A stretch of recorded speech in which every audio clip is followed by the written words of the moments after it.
Vamos a pedir que el Señor en esta tarde nos muestre algunas cositas interesantes acerca de su palabra y sobre todo lo que les acabo de decir, hermano. Estar preparados, tener respuestas correctas, adecuadas, para que cuando los inconversos, la gente que no conocen al Señor, vengan a hacernos preguntas, nosotros podamos responderle correctamente. Bendito sea Dios. Señor, te damos muchas gracias en esta tarde porque en tu palabra, palabra viva, palabra eficaz, encontramos las respuestas, la solución a muchas cosas que el mundo se pregunta e ignora.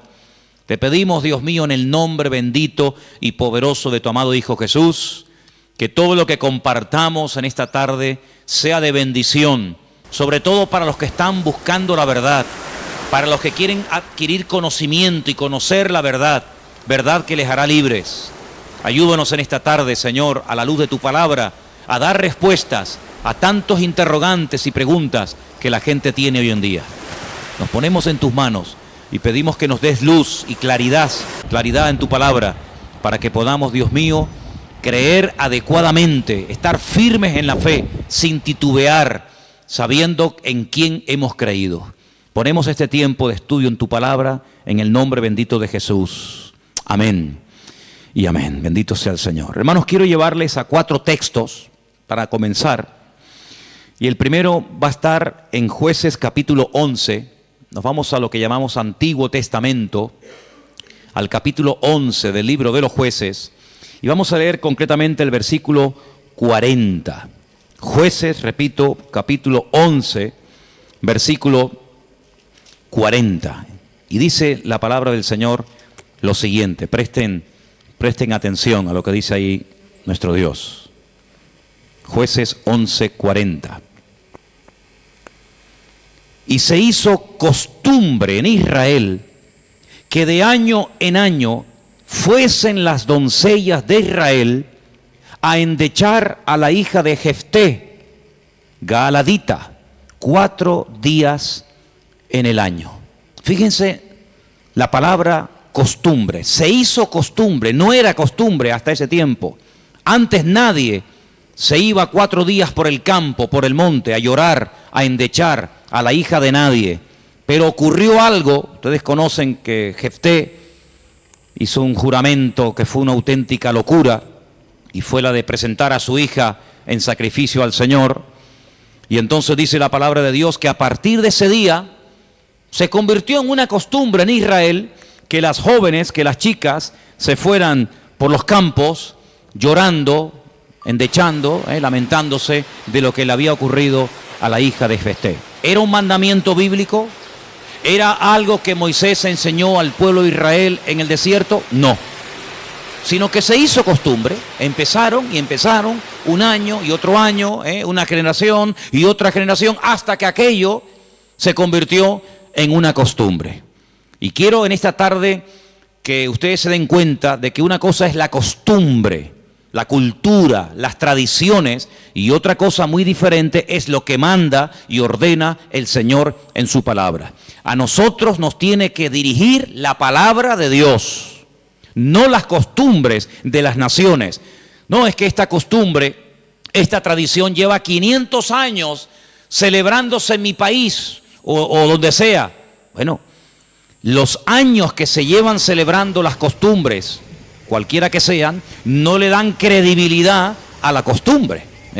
Durante muchos siglos era normal salir a una plaza pública y torturar o quemar a una persona, y todo el mundo iba como si fuera un espectáculo público, ¿verdad? Porque era la costumbre de la época. Bueno, pero eso no significa que como era la costumbre, pues está bien. Cuidado, la palabra costumbre, hábito, aparece desde un punto de vista positivo y desde un punto de vista negativo. Por ejemplo, la Escritura dice en el Evangelio según San Lucas que el Señor Jesucristo, conforme a su costumbre, iba el sábado a la sinagoga. Bueno, pero es que hay costumbres buenas, ¿sí? Y hay costumbres malas. En este caso era una costumbre que no tiene nada que ver con la palabra, pero como ya la gente lo hacía, pues el otro lo hacía y el otro lo hacía, y yo creo que ya después de años ni la gente sabía realmente el origen de esa costumbre, pero ya como que formaba parte de la cultura de la época. Quédense con ese detalle. Nos vamos al libro de Isaías, capítulo 2. Libro de Isaías, capítulo 2, versículo 6. Y dice lo siguiente, un texto, por cierto, muy interesante. Isaías 2, versículo 6. Ciertamente tú has dejado tu pueblo, la casa de Jacob, porque están llenos de costumbres traídas del oriente y de agoreros, como los filisteos que pactan con hijos de extranjeros. Uno de los reproches que el profeta Isaías lanzaba en la época en la que él le tocó servir al Señor en su ministerio es que ustedes se han llenado de costumbres que no son costumbres con una base bíblica, no son costumbres basados en un mandamiento de la Escritura, sino en costumbres, como dice aquí, importadas, traídas de Oriente, que no tienen nada que ver con ustedes. Por ejemplo, aquí en España, país en el que vivimos, pues se ha metido con una fuerza tremenda una fiesta, que era una costumbre de pueblos paganos, dicho sea de paso, que se ha celebrado hace poco, la famosa fiesta de Halloween, y tú estudias la historia de nuestros pueblos, aquí hay hermanos de otros países de Latinoamérica, y Halloween no tiene absolutamente nada que ver con la cultura latina. Absolutamente. Halloween no tiene nada que ver ni con Argentina, ni Uruguay, ni Venezuela, ni Cuba, ni España. Son costumbres importadas. Costumbres que no tienen nada que ver con nuestra cultura, pero a base de repetirlas y practicarlas un año y otro año, como que ya forman parte de una de las muchas fiestas que hay a lo largo del año. Eso precisamente es lo que dice el profeta Isaías en su época. Ustedes han abierto la puerta y se han llenado de costumbres traídas de Oriente, que no tienen nada que ver con ustedes.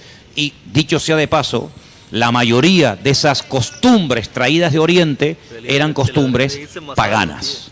Costumbres que no tenían absolutamente nada que ver con la palabra del Señor. Vamos a avanzar. Libro de Jeremías, capítulo 10. Jeremías, el capítulo 10, leemos lo siguiente, versículo 3, Jeremías 10, versículo 3. Miren qué texto tan interesante. Porque las costumbres de los pueblos son, ¿qué dice ahí? Vanidad, vanidad de vanidades, decía el predicador.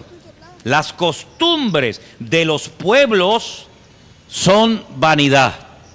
Y ahora habla acerca de la idolatría, que era una de las costumbres, no del pueblo de Dios, sino de los pueblos paganos. Ahí la palabra pueblos es la palabra goyim. La palabra goyim significa naciones. Cuando se habla de Israel, se menciona Israel, para que no haya género de duda. Pero cuando se habla de naciones paganas, naciones extranjeras, naciones, digamos, no adoradoras del Dios vivo y verdadero, se les llama goyim, se les llama naciones. Y en este caso dice, las costumbres de esas naciones, de esos pueblos, son todas absolutamente vanidades. Quédense con eso. Y vamos a leer un versículo en Ezequiel, profeta Ezequiel, un libro que no sé por qué no se suele leer mucho, pero tiene textos y historias muy interesantes. En el capítulo 11 de Ezequiel, el capítulo 12, dice así: sabréis que yo soy el Señor, porque no habéis andado en mis estatutos, ni habéis obedecido mis decretos, sino que según las costumbres de las naciones que os rodean, habéis hecho. Las costumbres de las naciones que les rodean, esas son las que ustedes están practicando. No los estatutos, ni decretos, ni fiestas, ni celebraciones que nuestro Dios ha ordenado en su palabra, sino que todo lo contrario. Hay momentos, ustedes seguramente han leído esos pasajes, donde los profetas, tratando de convencer, de sacudir al pueblo de Israel, les decían: a ver, vamos a ver, díganme ustedes un pueblo, una nación que haya cambiado sus dioses, que hayan dejado sus idolatrías por nuestro Dios. Ninguno. Los egipcios, mira que vieron milagros los egipcios, porque las famosas 10 plagas de Egipto eran milagros, eran demostraciones del poder de Dios, ¿sí o no? Totalmente. Dejaron los egipcios al convencerse de que sus dioses no servían para nada, que hicieron el ridículo. Dejaron los egipcios su idolatría para creer en el Dios de los hebreos, en el Dios de Moisés, ¿sí o no? Para nada. Es más, cuando salen de Egipto, ¿qué hace el faraón? Vamos a perseguirlos, vamos a atraparlos y llevarlos otra vez a Egipto para que sean nuestra mano de obra. No se convirtieron, no se arrepintieron. Y mira que vieron la gloria de Dios, un río lleno de sangre. Bueno, eso es algo tremendo. Cruzaban la calle y allí la gente tenía luz y alegría y vida. Y a este lado, muerte, los animales se morían llenos de úlceras, llenos de llagas, miseria, pobreza, muerte. Oiga, aquí hay una diferencia. Esta gente pinta con sangre de cordero las puertas de la casa y no se muere nadie. Y nosotros, los poderosos egipcios, incluido el faraón, se mueren todos los primogénitos. ¿Te parece poca diferencia? Y así podríamos hablar de otras, ¿verdad? Se convirtieron, dejaron su idolatría por el Dios de Abraham, de Isaac y de Jacob. No. Daniel, en Babilonia, ¿cuántas veces vieron la gloria de Dios a aquella gente? Vieron a Daniel sobrevivir toda una noche y no ser atacado por los leones cuando lo metieron en el foso. ¿Se acuerdan, sí o no? Vieron a aquellos 3 jóvenes que les habían cambiado el nombre, que no se quemaron dentro del horno de fuego. ¿Cambiaron? ¿Recapacitaron? Ninguno. Dice, ¿cómo es posible que ustedes habéis podido comprobar que ninguna nación ha dejado sus dioses, su paganismo, para creer en nuestro Dios? Y sin embargo, ustedes sí lo han hecho. Dejaron al Dios vivo y verdadero para adorar a Moloc, a Milcón, a Astaroth, a Asera, a Baal. ¿Cómo puede ser eso? Pues eso fue lo que pasó. Ellos cambiaron al Dios verdadero por aquellos dioses. Y dice el profeta Ezequiel en este pasaje, todo eso que habéis hecho son las costumbres de las naciones que les rodean, pero ustedes, en vez de influenciarles a ellos, que ellos se conviertan a ustedes, ha pasado todo lo contrario. Ustedes se han terminado convirtiendo a ellos. Han adoptado su forma de vivir, su forma de adorar, su forma de cantar, su forma de comportarse. Y esto es algo realmente increíble, porque esto no ha pasado nunca, nunca en la historia de la humanidad. Una nación ha dejado el paganismo, ha renunciado 100% a toda esa mentira y ha abrazado la fe única y verdadera. Sin embargo, ustedes tenían al verdadero y lo han abandonado. Otros profetas utilizaban el término han adulterado, han sido infieles a vuestro Dios. ¿Para adorar a quién? Al Dios de las moscas, al Dios de los excrementos, como hay por ahí un Dios también en la Biblia que se llama el Dios de los excrementos, para adorar a las criaturas en vez de adorar al Creador. Increíble, increíble. Entonces, los profetas que hemos leído, Jeremías, Isaías, Ezequiel y también en el libro de Jueces, dicen que todo eso, esas costumbres son todas vanidades. Y entonces nosotros como creyentes, que hemos, como dice la Biblia, pasado de muerte a vida, cuando nos convertimos al Señor, cuando salimos de donde hemos salido cada uno, pues tenemos con el paso del tiempo que no solamente decirle al Señor, Dios mío, gracias por haberme salvado, gracias por haberme perdonado los pecados, sino que quiero también pedirte, quiero que me ilumines, porque a lo mejor de mi antigua vida, cuando yo no te conocía, cuando andaba en la ignorancia, cuando estaba en la idolatría, en las costumbres que practiqué yo y mi familia durante toda la vida, Señor, quiero que tú me ilumines, por si acaso todavía puede ser que en mi vida, en mi familia, en mi forma de hablar, de pensar, de vestirme, etcétera, etcétera, todavía quedar algo que no está bien, pero que como lo hace todo el mundo, pues no parece que sea tan malo. Porque si os dais cuenta, hermanos, hay cosas que se hacen hoy en día que están mal. Pero sin embargo, como las hace todo el mundo, no se ven mal.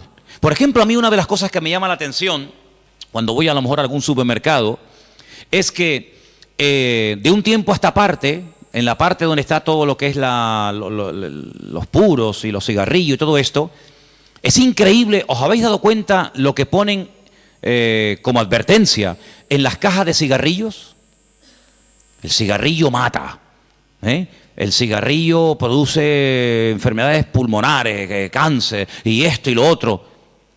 Pero ¿quién hoy en día iría por la calle poniéndole una multa a una persona por fumar? Nadie. ¿Por qué? Porque como lo hace todo el mundo, ya forma parte de una vida normal, pues no se ve tan mal. Pero cuidado, el que lo haga mucha gente no significa de que esté bien, ¿sí o no?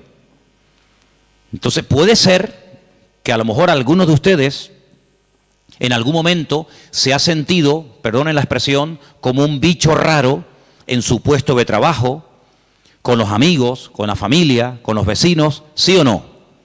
Porque resulta que todo el mundo ve bien, pues ciertas y determinadas cosas que cuando vamos al manual, cuando vamos a la palabra de Dios, resulta que no solamente están mal, sino que incluso son pecado y abominación ante los ojos de Dios. Vaya usted a una manifestación de miles y miles y miles de personas a favor del aborto y párese en esa marcha y diga que el aborto es un crimen, que es un asesinato y que eso es una abominación delante de Dios.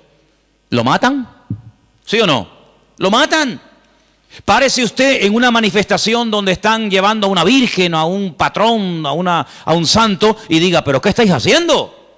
Si nuestro Dios prohíbe todo esto, si eso es abominación delante de nuestro Dios, si en la base mínima, que son los 10 mandamientos, ya se prohíbe categóricamente todo esto, ¿te matan? ¿Por qué? Porque es que esto se ha practicado. Y claro, después ves ahí al alcalde, y ves al teniente alcalde, y ves al concejal de no sé qué, y ves a fulanito de tal, y incluso al rey, y ves a la reina, y ves a la... Entonces parece que como que no está tan mal, porque lo practica mucha gente.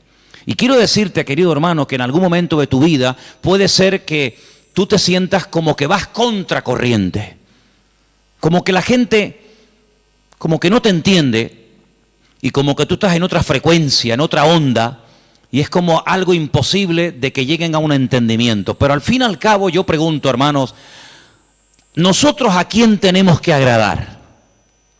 ¿A quién tiene que agradar usted? ¿A nuestro Dios, sí o no?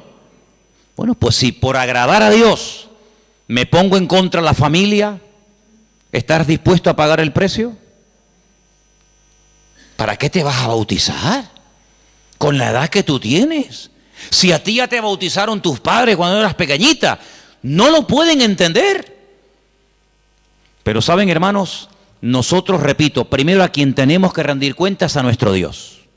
Y en segundo lugar, tarde o temprano, como dije el domingo pasado, la fe.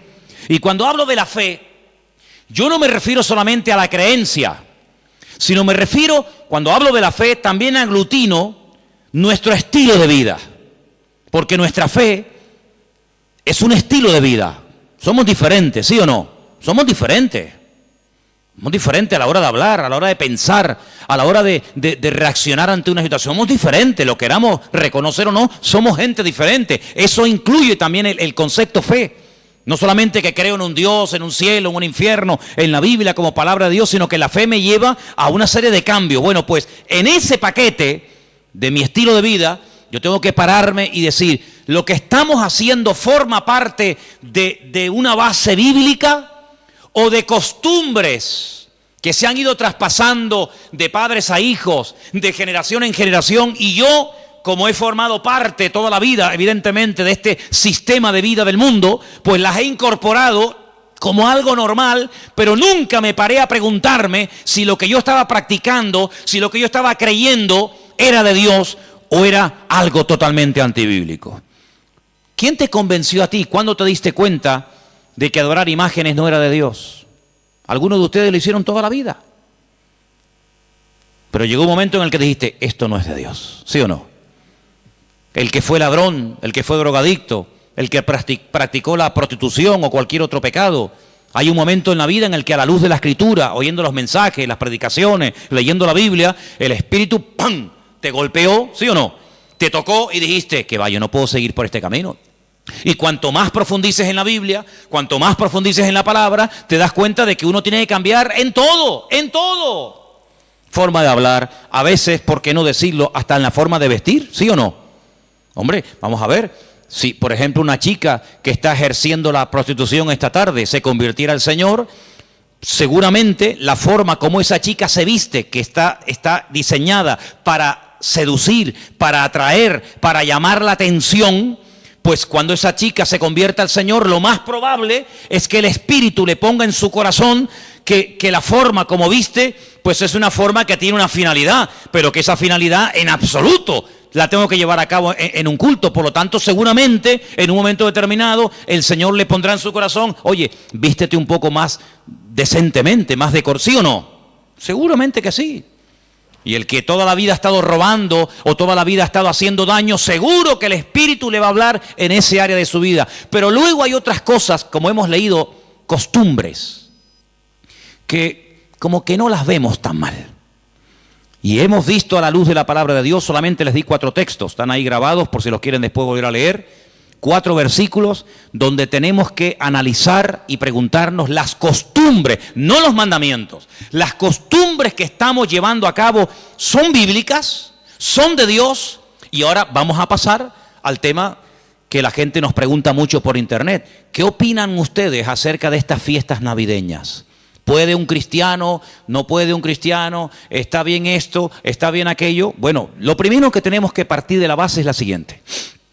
Nadie, absolutamente nadie, desde que el cristianismo o desde que Cristo vino a este mundo, y mira que lo han intentado, nadie sabe exactamente el día en el que nació el Señor Jesucristo. Nadie. A lo largo de la historia se ha especulado, incluso, si ustedes se meten a estudiar este tema, incluso algunos llegaron a predicar y a enseñar en sus respectivas congregaciones o ministerios que Jesús nació entre marzo y abril. Otros entre septiembre y octubre. Y así diferentes opiniones. Por lo tanto, partimos de la base de que, lógicamente, el Nuevo Testamento, porque el Antiguo no te lo va a decir, porque no había nacido. El Nuevo Testamento en ninguna parte te dice exactamente el día en el que el Señor Jesucristo nació. Nadie sabe absolutamente nada. Sí sabemos que murió en una época en la que los judíos estaban celebrando una fiesta llamada la Pascua. Sí sabemos que hay una fiesta que nosotros la conocemos como Pentecostés, que su nombre original es Shavuot, la fiesta de las semanas, que el Señor la utilizó para que en esos días, en ese día concretamente, pues aquel grupo que había en aquella casa fueran llenos del Espíritu Santo. Eso sí lo sabemos. También podemos saber con exactitud que el Señor Jesucristo, la noche que fue entregado y en ese lapsus de entre una hora y otra, y fue a ser crucificado, se estaba celebrando la fiesta de los panes sin levaduras que se unía a la de la Pascua. Todo eso está clarísimo. Y sabemos pues cuándo hay que celebrar la fiesta de la Pascua y la fiesta de Pentecostés y la fiesta de los tabernáculos. Todo eso lo sabemos porque está estipulado en la Biblia. Y te dice, contarás desde tal día a tal día, tanta semana. ¡Pum! Y eso es matemático.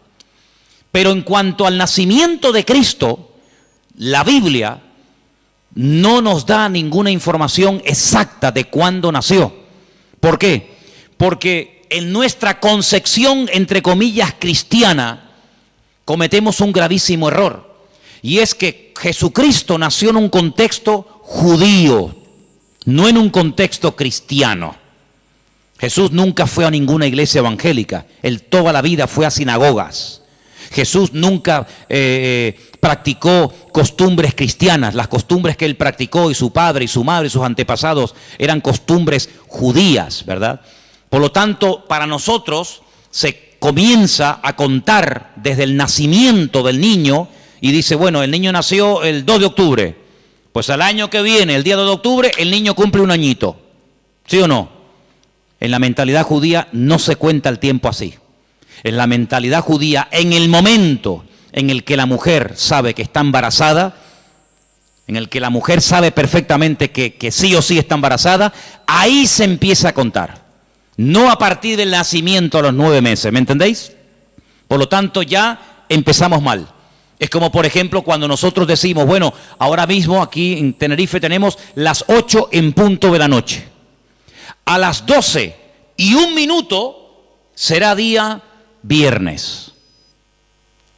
Eso según nuestro calendario, según nuestra cultura, según la Biblia, ya es viernes. ¿Por qué? Porque en cuanto cae el sol y ya se puede ver, aunque sea una sola estrella en el firmamento, automáticamente ya estamos al día siguiente. Entonces dice, entonces todos al revés. Bueno, hay que saber estas cosas. Nuestro calendario gregoriano, inventado, mandado a hacer por un papa, tiene 365 días. El calendario bíblico tiene 360 días. Otro dato a tener en cuenta. ¿Qué te parece? Y así podríamos contar cantidad de detalles que cuando uno va a la palabra, uno tiene que conocerlos. Porque si no ya estás partiendo equivocadamente. Y entonces decimos, el nacimiento del niño marca el momento de su nacimiento y de su próximo cumpleaños. Te vuelvo a repetir, la vida en la cultura judía, en la cultura hebrea, se cuenta a partir de la concepción, no a partir del nacimiento. Ahora bien, tengo aquí algunos datos que les voy a leer en esta tarde, que son muy interesantes, pero primeramente quiero decir lo siguiente. No sabemos la fecha exacta del nacimiento de Cristo. No hay ni un solo ejemplo, ni uno solo. Si alguien sabe de alguno, por favor que lo diga ahora, o calle para siempre. No hay ni un solo ejemplo en el Nuevo Testamento de nadie que haya practicado el nacimiento de Cristo, que haya celebrado, mejor dicho, el nacimiento de Jesús.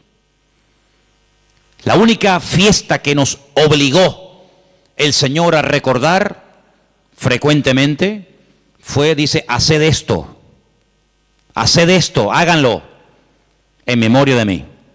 Y cada vez que comáis este pan y cada vez que bebáis esta copa, mi muerte estáis anunciando hasta que yo vuelva. Es una orden. Yo sé que hay movimientos cristianos o evangélicos que no practican esto de tomar pan y vino asiduamente, porque dicen que es algo simbólico. Bueno, yo solamente lo digo con todo mi respeto, no saben lo que se pierden. Y es una interpretación incorrecta. Yo creo que es bíblico y estamos todos de acuerdo, ¿sí o no? Que hay que partir el pan y el vino. Hombre, hay iglesias que lo hacen todos los domingos. Elena, por ejemplo, se crió en una iglesia que todos los domingos, sí o sí, todos los domingos a la mañana, se llama culto de comunión. Por eso, porque se da la comunión. Hay iglesias que lo hacen una vez al mes, otras iglesias una vez al año, etcétera, etcétera. Pero que hay que hacerlo, hay que hacerlo. Pero Jesús nunca dijo, los discípulos nunca dijeron, Pablo nunca escribió, Pedro nunca escribió, Santiago nunca escribió, ningún discípulo escribió, y también tenéis que recordar todos los años el nacimiento del Mesías. No. Mira, recordamos cuando partió el pan y el vino e inauguró el nuevo pacto. Recordamos su muerte, claro. Recordamos su resurrección.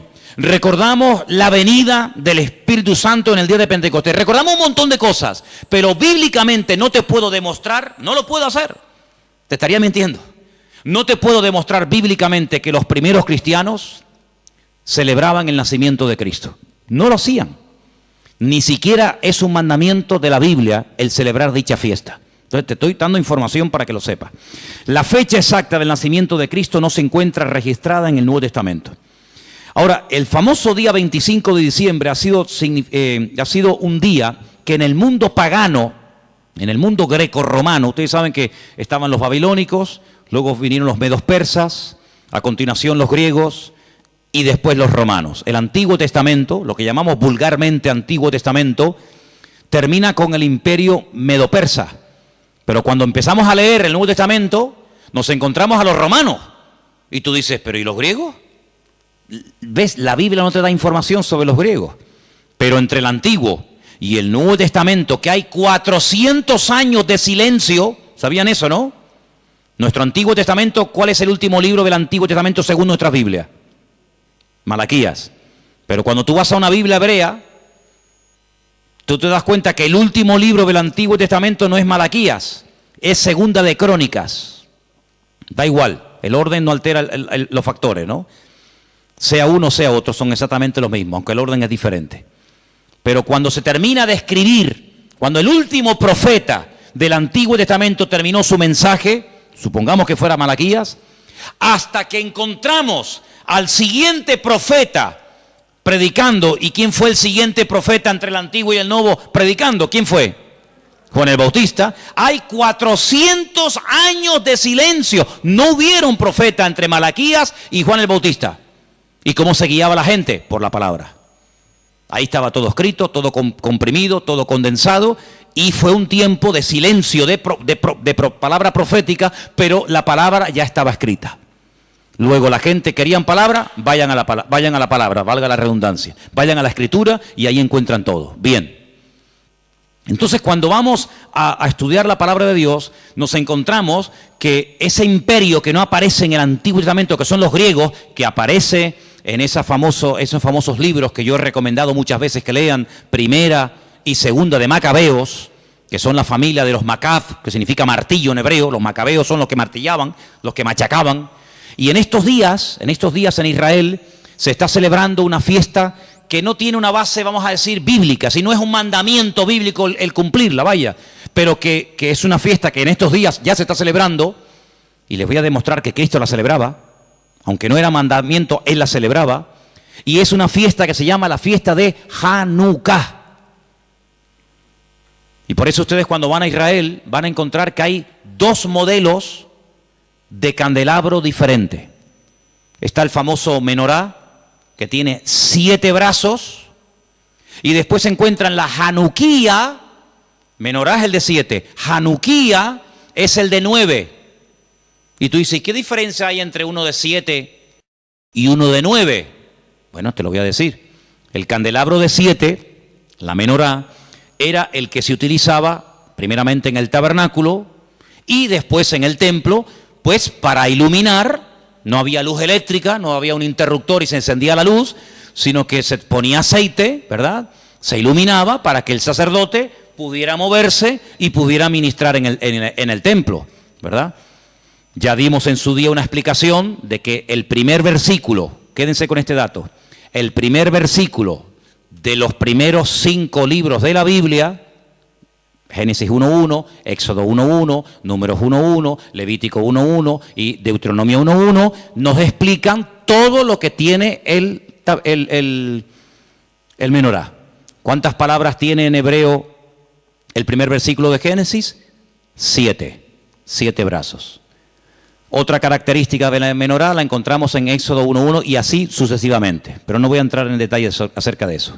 Pero en la época de los seleucidas, en la época de los griegos, déjeme que les cuente algo de historia, que es bueno saberlo. Cuando Alejandro Magno muere, dicen que era homosexual, no dejó descendencia. Es el único imperio que pervive después de la muerte del emperador, pero no en sus hijos, sino en sus generales. Por eso Daniel, cuando está en Babilonia, dice que él vio a un leopardo con 4 cabezas. Y las 4 cabezas son los 4 generales que cuando Alejandro Magno muere, se reparten en 4 pedazos el mundo que había conquistado Alejandro Magno, ¿verdad? Uno de los trozos que se reparte tenía que ver con Israel. Y allí estaba el famoso Antíoco Epifanes, que era terrible, terrible. Ese fue el que se atrevió a meter a un cerdo dentro del lugar santísimo y sacrificarlo y de esa manera, humillar y avergonzar a Dios y en fin, tantas cosas, ¿no? Esa es la famosa abominación desoladora, la profanación del lugar santísimo. En esa época de los griegos había una familia compuesta por una serie de hermanos que se propusieron restaurar la vida política y espiritual de Israel.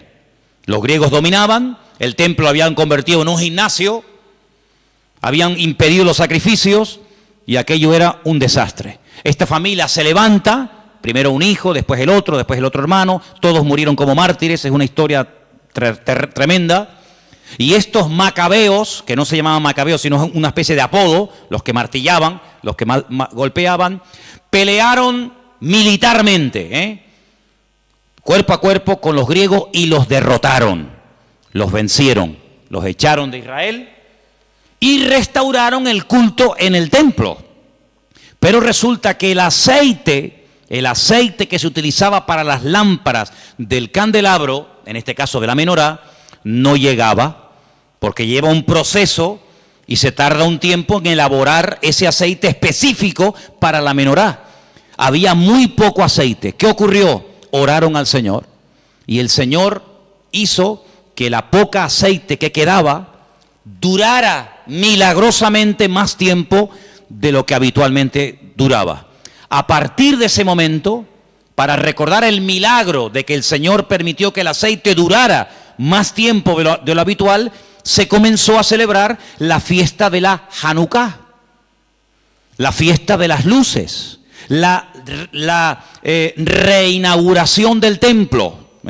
Entonces, en esta época del año, para recordar ese milagro, se enciende con la vela del centro, cada día una vela diferente, hasta llegar a 9 velas, porque ese fue el tiempo que duró el aceite. Y eso es lo que significa la fiesta de Hanukkah. Ahora ustedes pueden ver, dice, y Jesús subió al templo a la fiesta de la dedicación del templo. Y tú dices, ¿qué fiesta es esa? Porque ahí no dice Pascua, ahí no dice Pentecostés, ahí no dice tabernáculo, dice a la fiesta de la dedicación del templo. Pero si el templo ya estaba inaugurado cuando Cristo vivía. Pero era la fiesta en la que se recordaba la reinauguración del templo cuando los macabeos derrotaron a los seleucidas, a los griegos, y entonces esa era la fiesta de Hanukkah que Cristo la celebraba, Juan capítulo 10. Entonces Cristo, que sabía la historia de esa fiesta, dice, yo soy la luz del mundo. Y la gente sabía lo que estaba diciendo, porque así como este aceite, esta luz se enciende, yo soy ahora la luz del mundo. Y posteriormente a sus discípulos le dice, y ahora también vosotros sois la luz del mundo. Y todo está basado en algo que pasó en aquel tiempo. Entonces, cuando vamos al Nuevo Testamento, nos encontramos que nos dice la Biblia quién gobernaba en el Imperio Romano en el tiempo del nacimiento de Cristo. Pero cuando se hace el calendario gregoriano o cristiano, vaya, el que tenemos ahora mismo nosotros, se cometió una gravísima equivocación. Algunos calculan que del verdadero calendario bíblico al que usamos actualmente puede haber una diferencia entre 4 y 6 años.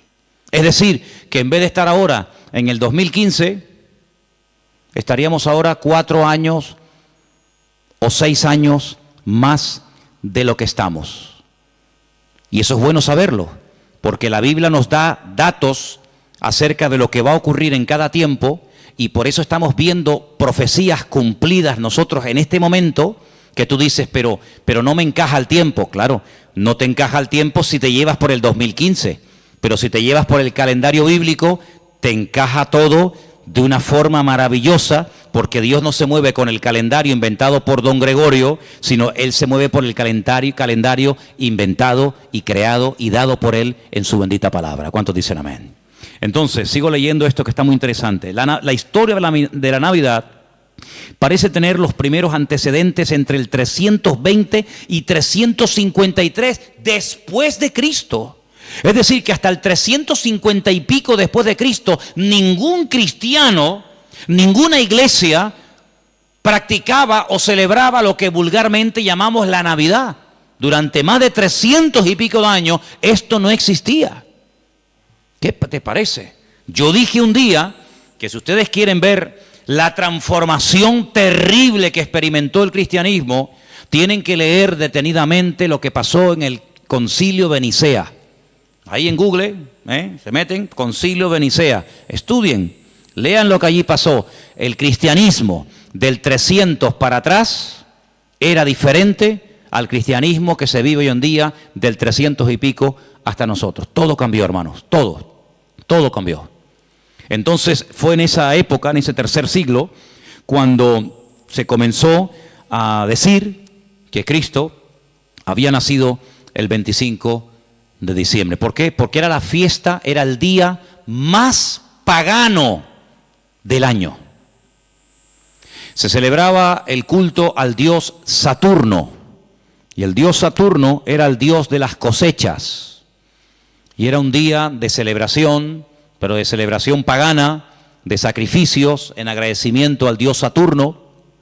Era el solsticio de invierno en el hemisferio norte, y ahí dijo alguien, bueno, vamos a utilizar el día más pagano del año cuando se adora al sol, vamos a utilizarlo y lo vamos a cristianizar para que de esa manera también nosotros los cristianos formemos parte de la festividad y de la alegría a nivel mundial.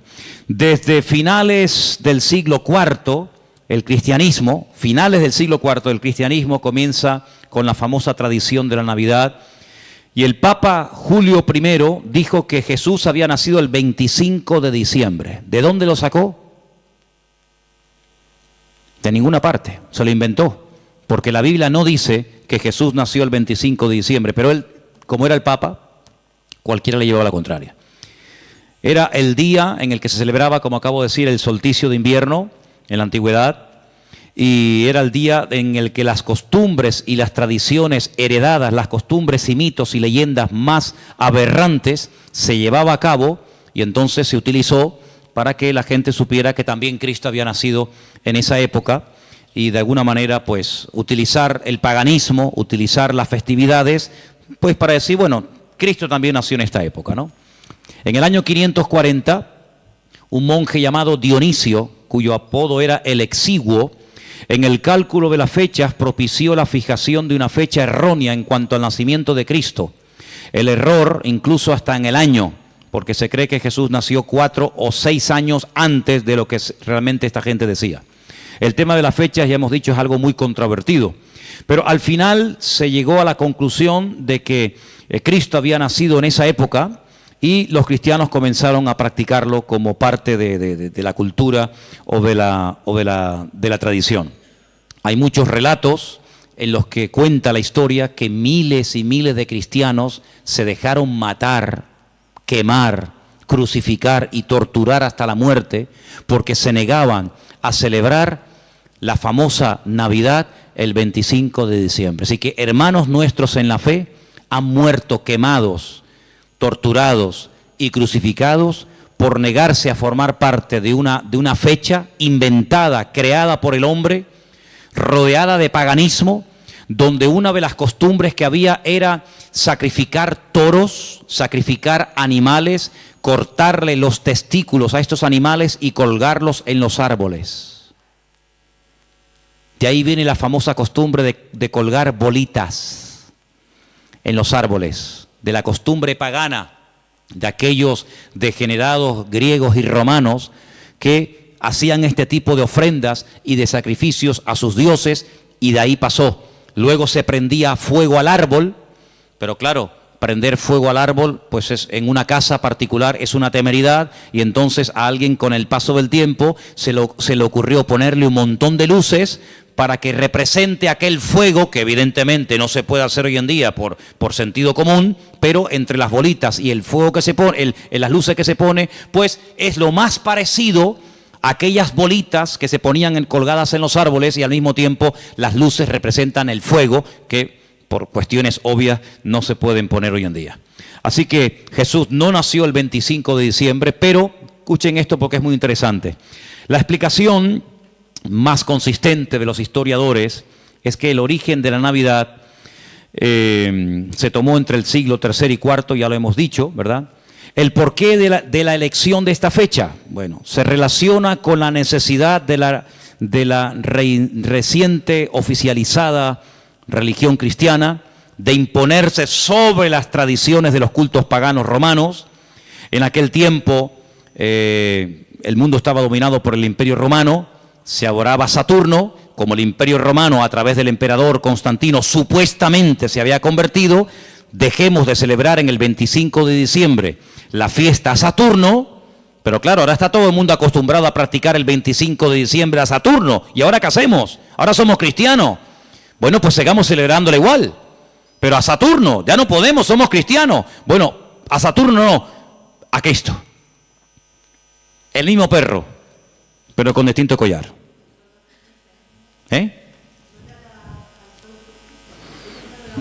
Adoraban al sol. Sí, Ellos pueden decir misa.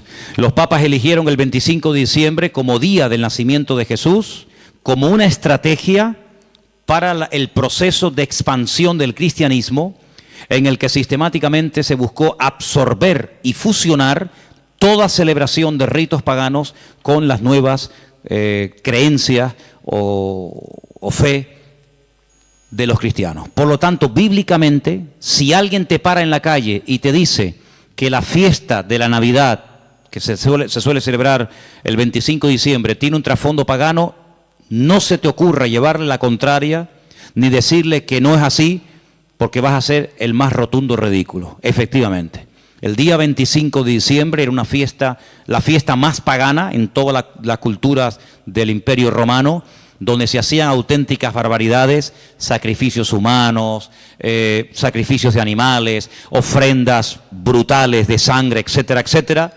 Como supuestamente, repito, el Imperio Romano dejó el paganismo y abrazó la fe cristiana que había perseguido durante más de 300 años, pues ahora ¿qué hacemos? Ahora nos encontramos con un dilema. Bueno, lo solucionamos fácilmente. Seguimos manteniendo el día, seguimos manteniendo las costumbres de dicho día, ¿vale? Seguimos celebrando todo exactamente igual, pero en vez de a Saturno, en vez de a divinidades falsas, pues la celebramos a Dios y total, aquí no ha pasado absolutamente nada. A base de repetir y de repetir y de practicar, un siglo, una generación, otra generación, nos hemos puesto hoy en día en el año 2015, aparentemente después de la era cristiana, y resulta que hemos abrazado unas costumbres y unas prácticas que nosotros no lo hacemos con ninguna mala intención, ¿no?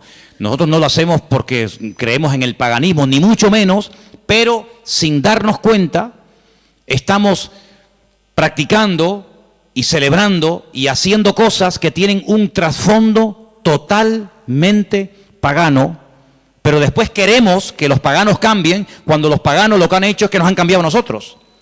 Y se han metido en nuestras casas, y se han metido en nuestras costumbres, y se han metido en nuestro vocabulario, y hemos visto, no de ahora, de hace ya muchos años, que en estos días, que teóricamente, vamos a decir, ha nacido el Señor, que no es así, ya lo hemos demostrado, pero que teóricamente teníamos que celebrar su nacimiento, resulta que se ha convertido en una fiesta, ¿de qué? De despilfarro, de derroche, de negocio, donde después se habla de la famosa cuesta de enero, porque la gente empezó a regalar y a comprar y a regalar y a comprar, a regalar y a comprar cosas que después en enero se arrepienten o no usan o quieren cambiar, y después resulta que ya el año, en vez de empezarlo libre de deudas, ya lo empiezan con más deudas, aparte de las que ya tenían del año anterior.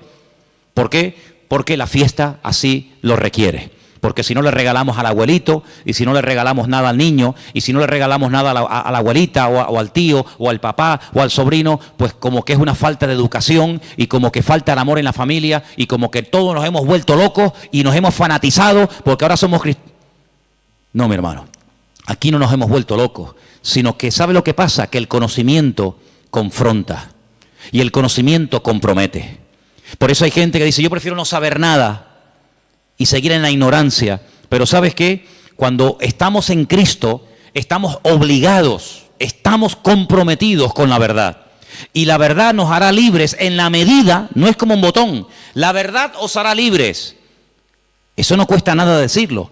La verdad nos hará libres siempre y cuando interioricemos y practiquemos la verdad. Porque yo puedo conocer la verdad, pero la verdad, si no la vivo, si no me la aplico, si no la practico y si no la interiorizo, la verdad simplemente no hace absolutamente nada. No es como un amuleto. ¿Cuánta gente ha comprado antaño la Biblia? ¿Cuántos hogares tenían un pedazo de Biblia enorme y la tenían ahí en la estantería? ¿Por qué? Porque, hombre, es la palabra de Dios. Pero es que la palabra de Dios no es un amuleto. No es como el que pone una herradura.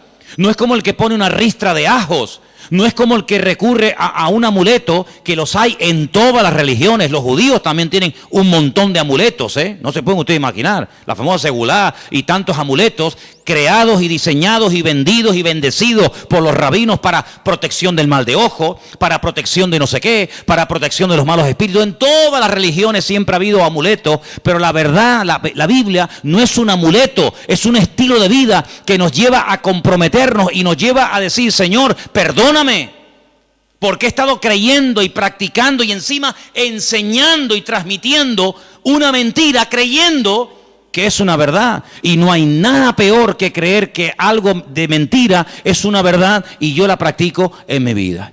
Hermanos, en estos días, generalmente en todas las iglesias, incluido esta, suele ocurrir algo muy común.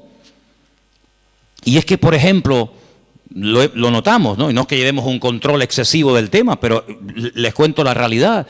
Muchísimos creyentes se gastan el dinero que tienen y el que no tienen, y se olvidan muchas veces de lo que tenían que haber apoyado con su dinero a la obra de Dios. ¿Por qué? Porque hay que comprar regalos a todo quisque, y hay que tirar la casa por la ventana.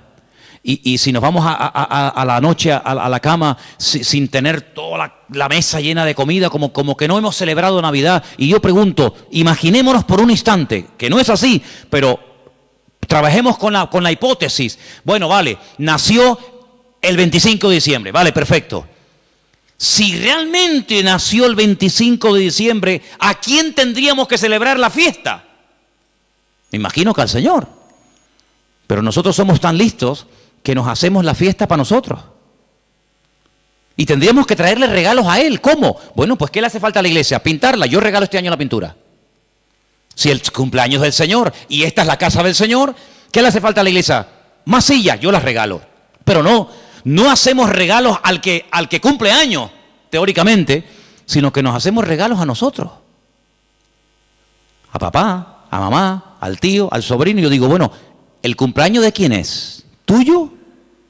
¿O es el del Señor? Porque si es el del Señor, al que menos le hemos regalado ha sido a Él. Resulta que nos hemos regalado a nosotros. Y tenemos, los que tengan, ¿no?, el árbol lleno de docenas de juguetes y docenas de regalos. Y tú dices, ¿y el regalo del Señor dónde está? Porque la iglesia no puede sufrir en estos tiempos, en este mes de diciembre, porque teóricamente sería el mes de más abundancia, ¿sí o no? Tendría que ser el mes en el que sobraran Biblias, sobraran sillas, sobrara de todo, porque es el día especial del Señor. Pues ¿saben qué? Suele ocurrir generalmente todo lo contrario. Es cuando tal vez menos nos acordamos del Señor. Ahora, nosotros vamos a utilizar la fiesta que el mundo inventó, no el Señor, no la iglesia primitiva, no la Biblia. Nosotros vamos a utilizar la fiesta que inventó el mundo para decirle al mundo el motivo por el cual el Señor vino a este mundo. Que no fue otro más que morir por nuestros pecados, derramar su sangre y restaurar nuestra vida y sacarnos de la miseria y de la ignorancia y ponernos en el reino de su amado Hijo. Eso es lo que vamos a hacer. El mundo que celebre lo que quiera. No es un tiempo para derroches, ni despilfarro, ni borracheras. No es un tiempo para trasnochar y tirar la casa por la ventana y parece que si no le regalo un suéter o un pantalón o una camisa, fulano se enfada y me mira, pues que me mire como quiera. Pero no es un tiempo para nosotros. Tendría que ser en todo caso un tiempo de más oración, de más compromiso, de más reuniones, de más entrega. Tendría que ser eso. Si verdaderamente nació en esta época, tendría que ser eso. Pero lamentablemente vemos que no lo es. Y entonces, amados hermanos, resumiendo un poco todo esto, ¿qué vamos a hacer nosotros? Vamos a decirle al mundo, claro, nosotros creemos que Él vino. ¿Cómo no lo vamos a creer? Nosotros creemos que Él nació y que Él vivió en esta vida y que Él murió y que Él resucitó y que digan lo que quieran, pero vino con propósito, vino con un objetivo, no vino para entretenernos, no vino para que ahora en diciembre tiremos la casa por la ventana, luego en abril, marzo-abril, volvamos a recordar toda la tragedia de la sangre, de la muerte, de Pilato, de la crucifixión, de la tumba, de los latigazos, etcétera, etcétera, y el resto del año. No, hermano, no vamos a dejarle al mundo que nos diga cuándo y dónde tenemos que celebrar lo que tendríamos o no que celebrar. ¿Qué es lo que tenemos que celebrar? Lo que dice la Biblia. Haced esto en memoria de mí. Ahí tienes ya un ejemplo. Si dice el Señor, nos dice el Señor, haced, cumplid con esto en memoria de mí, bueno, ahí tenemos una obligación, pero en ninguna parte mi Señor, nuestro Señor, ni a ti ni a mí, nos dice, y una vez al año recuerden que el 25 de diciembre yo nací, porque dicho sea de paso, cuando Cristo nació, la palabra diciembre ni existía, porque ni ese mes existía cuando el Señor Jesucristo nació, sino que estamos hablando de términos y de palabras creadas, diseñadas e inventadas por los hombres. Y quiero que este año sea diferente. Debe ser diferente este año en nuestras casas. Lo dije hace mucho tiempo, cuando pongamos la mesa y nos juntemos los hermanos, los amigos, los familiares, etcétera, pongan en la mesa un cubierto como si Él estuviera sentado en la mesa con nosotros. Para que cuando venga un inconverso te diga, oye, ¿y ahí no se va a sentar nadie? Sí, ahí está sentado esta noche el Señor con nosotros. ¿Y eso? Sí, porque queremos que el Señor esté sentado en nuestra mesa. Porque si el Señor no está sentado en esta mesa, ¿qué rayo estamos celebrando nosotros aquí esta noche? ¿Qué estamos celebrando? ¿Un banquete? ¿Qué estamos celebrando? Si el Señor no está sentado en esta mesa, ¿qué hacemos aquí tú y yo? Es una cena normal y corriente como cualquier otra, pero queremos invitar al Señor a nuestra casa. Queremos que coma con nosotros, que viva con nosotros, que duerma con nosotros, que entre con nosotros, que salga con nosotros. Nuestra vida no gira en torno a fiestas, porque nuestra fiesta se llama Cristo. Y nuestra fiesta desde el 1 de enero hasta el 31 de diciembre. ¿Cuántos dicen amén? No tenemos que decir, ahora el nacimiento, ahora la muerte. Todos los días yo recuerdo que Cristo vino a este mundo a morir por mí. ¿Sí o no? Todos los días yo recuerdo que Él murió por mí en la cruz. Todos los días, no solamente el domingo de resurrección, allí en el Parque La Granja. Yo todos los días recuerdo que el Señor resucitó al tercer día.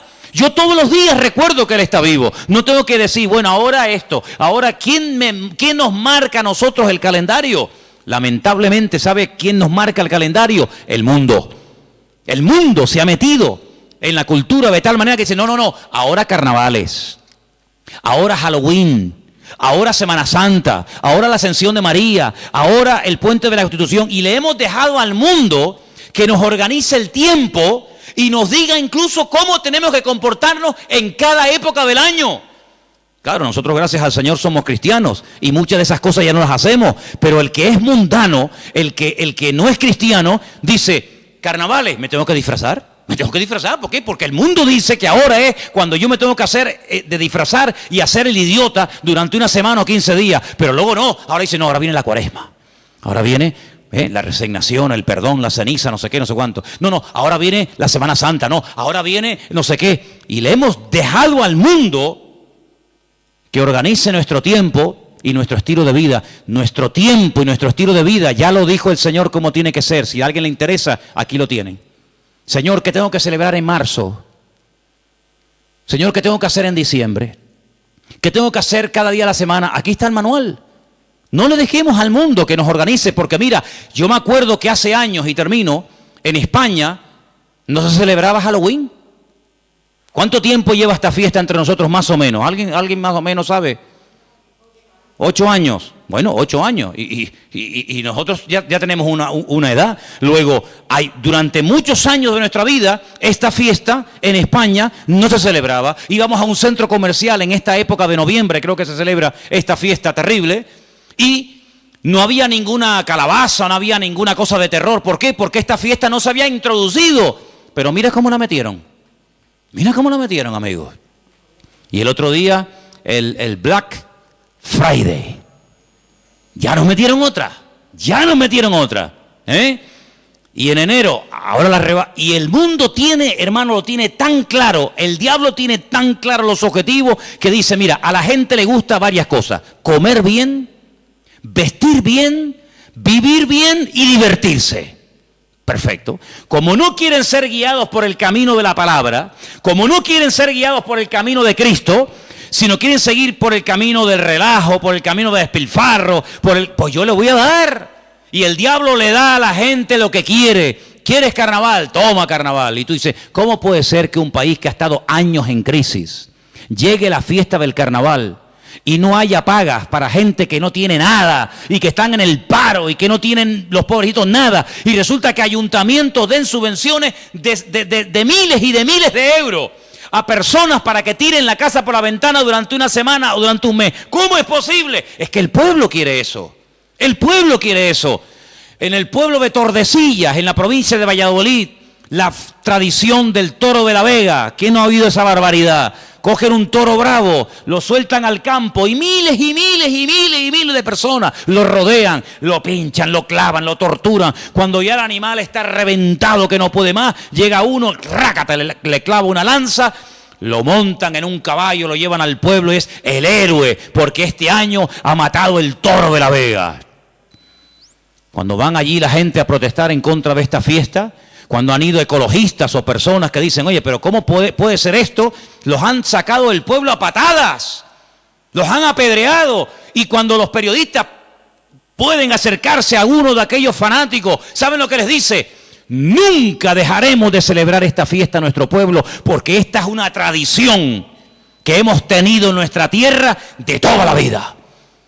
Y es como si la tradición impera por encima de la razón. Primero la tradición, luego la razón. Primero la tradición y luego todo lo demás. Pero vamos a ver, pero como creyentes vamos a entrar en ese juego. Hermanos, muchos de ustedes cuando entraban al agua y se iban a bañar no se persignaban. O cuando pasaban por una cruz no se persignaban. O cuando pasaba un coche fúnebre no se persignaban. ¿Lo siguen haciendo? ¿A que no? Pero si lo hicimos toda la vida. Pero ya no. Ya no. Porque hemos entendido de que hemos pasado de muerte a vida. Pero sigamos pasando de muerte a vida. No nos quedemos en mitad de camino. No digamos, ya no adoro a esto, ya no adoro a aquello, ya no adoro a esto, ya no hago tal. Pero alguna cosita me queda. Me queda esto y bueno, total son unos días. Hermanos, sigamos avanzando. Ese fue el gran error de Israel. Entró, conquistó cuatro cachitos de tierra. No, toda la tierra tenés que conquistar. No, Jericó, un poquito por aquí, un poquito por allá. Sí, pero escucha, es que allí viven los filisteos. Ah, bueno, no importa. Y allí viven los amorreos. Y allí viven los no sé qué. Total, tenemos ya 4 casitas. Nuestras vaquitas, nuestras ovejas, nuestras gallinitas. No, hijo, tienes que conquistar toda la tierra, porque si no los conquistas, ellos mañana se vuelven contra ti y te van a conquistar. Y en la vida cristiana no es conquistar el tabaco, la droga, la prostitución, la mentira, no sé, el soborno, no sé qué y no sé cuánto. Bueno, ya estos días ya están vencidos. Gloria a Dios. Pero ven para acá. ¿Y esto? ¿Y esto? Horóscopo. ¿Cómo? ¿Sí, horóscopo? Ay, amigo. No, pero es que ya no fumo, ¿no? Que no estoy hablando de eso. Eso ya está. Todavía tienes un poquito de horóscopo. Un poquito ahí de no sé qué. ¿Esto cuándo lo vas a conquistar? Lo que has conquistado no es excusa para no seguir conquistando lo que te falta. Es más, si has conquistado y superado cosas tremendas, te tienes que agarrar a eso y decir, Señor, como tú me ayudaste a conquistar y a vencer esto, que para mí era algo grande, importante, agárrate a eso y sigue practicando cosas. Porque yo te voy a decir una cosa. Cuando el Señor llamó a Gedeón, ¿se acuerdan? Llamó a Gedeón y le dice, mira, ven para acá. Tu padre tiene un ídolo en la casa y lo adora.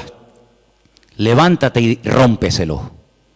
Y Gedeón dice, el ídolo de mi padre. Dice, sí, porque él no lo va a romper nunca. Entonces tú, que tienes las ideas más claras que él, ayúdalo, desata a tu padre. Porque si tú le dices a tu padre, papá, Dios me ha dicho que rompas el ídolo, tu padre nunca lo va a hacer.